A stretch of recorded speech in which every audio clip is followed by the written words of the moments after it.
کامس تو ایران اینجا بروز پوشان ببینید لذت اورجینالی که وجود نداره دوستان. اینا همه های کوالیتی درجه 1 و مستر کوالیتیه. بزنن زمین هوا میره. کیفیت ثواب، نرمی، راحتی.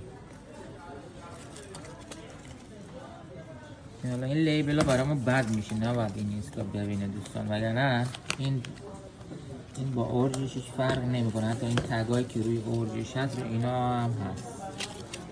نگاه کن اینجا یه چیزی داشت یا این اینا بزنی همه بالا میاد. حالا بده من بذارم برامون بد میشه. اینم رنگای دیگه. ست زن آمد در 3